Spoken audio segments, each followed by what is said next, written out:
Hello, it's Oren Prunken, and today I want to talk to you about premium pricing. So there's a gentleman named JP Morgan, you may have heard of him. Now JP Morgan was a financier, and JP Morgan also founded JP Morgan, which is a investment banking institution.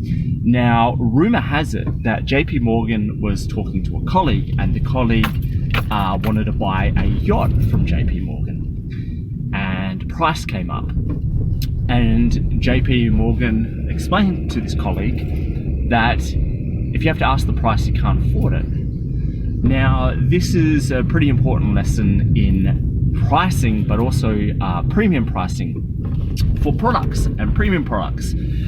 So obviously things like yachts and other luxury goods and services there are only a couple of them in existence, and therefore the laws of supply and demand dictate that the less supply there are, the more demand there is, and thus the price goes up because of scarcity.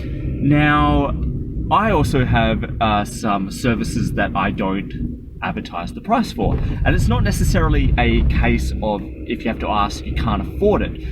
It's more of a case that it's not a commodity product. And people that are purchasing that product or the service off me, price is not a factor. They are looking for things like results, things that are really hard to replicate that other people cannot do, and only I can offer them. So price is definitely not something that is a factor in their purchasing decisions.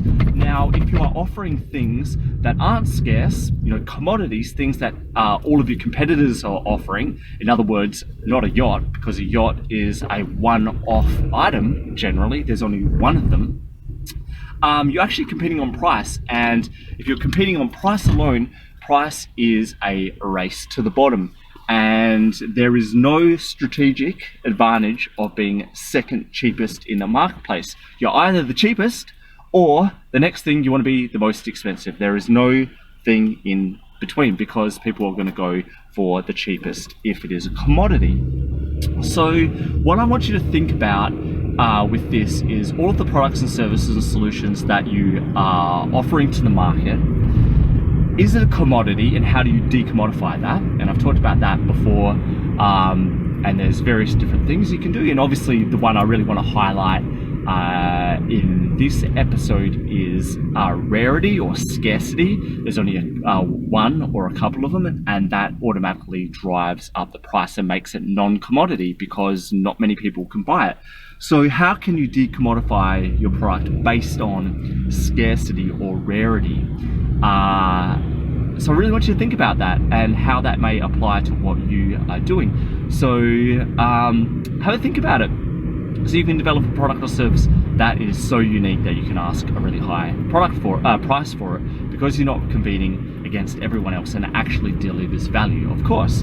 So let me know how you go, because I'd love to hear from you. And until we talk next time, have a great day and goodbye. Thanks for listening, and if you like what was on here and want more, please go to orenprunken.com.